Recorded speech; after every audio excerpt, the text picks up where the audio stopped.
Hello everybody, this is Joe with Medicare Advocate Group, and I just wanted to review with you very quickly a law that was passed back in April of 2015, and it's right here on the screen. And I got this from congress.gov. And the name of the bill is HR 2, Medicare Access and Chip Reauthorization Act of 2015. And if you read down here a little bit, major recorded votes, April 14, 2015, passed the Senate. On March 26, 2015, it passed the House. And it was also signed by the President.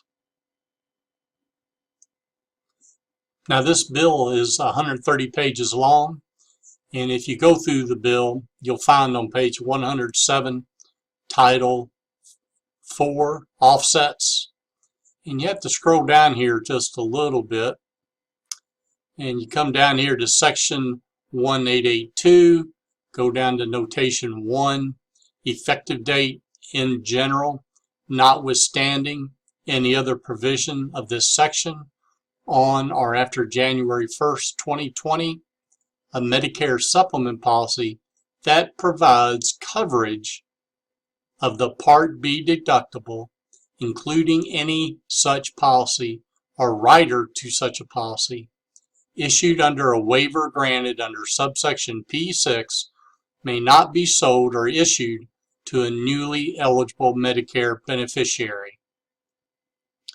Now, what does that mean to you? If you've already, now let me sidetrack.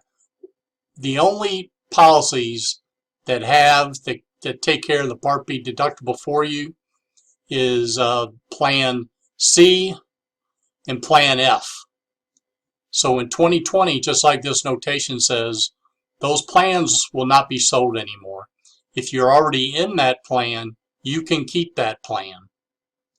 But let me ask you this, if there's no new bodies coming into that plan to offset the older bodies up here that are getting sick, what do you think is going to happen to the premiums if there's no new bodies coming in? The premiums are probably going to go pretty high. So what do? You're already in a Plan C. Maybe you're in that Plan F. What do? Well, you could just stay sitting the way you are and not worry about it. But let me throw this at you. If you do get sick, or let's say the doctor requires you to be on a cane. Once a doctor requires you to be on a cane, you're not going to be able to qualify for any of these Medicare supplement plans. So you don't have to be in perfect health, but you do need to have pretty good health. So if you're on a cane, you're not going to be able to get it. Develop Parkinson's, you're not going to be able to switch. You have certain kinds of heart conditions, certain kinds of cancers like leukemias. You're not going to be able to switch plans. So if you decide not to do anything, you're taking a chance over the next 4 years. Now, by switching plans, you're also able to manage your costs that you're paying on that premium. So let's say you wait till 2020, you decide don't do anything. In 2020, you see your rate starting to get higher because there's no new bodies coming in. You can still switch at that point, assuming you have most of your health.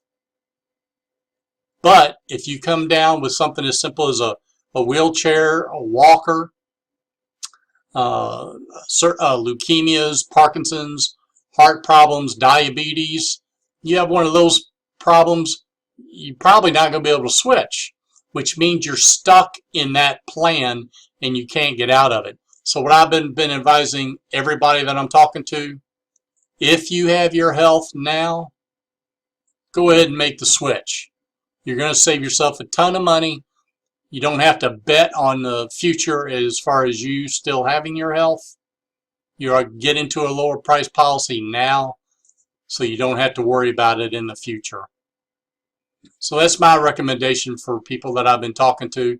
I hope this helps a little bit. I'm sure you haven't heard this from anybody. If I can help you, feel free to use the contact information below. Be glad to help you out anytime. So again, this Medicare Advocate Group, thanks for your time. Have a good day.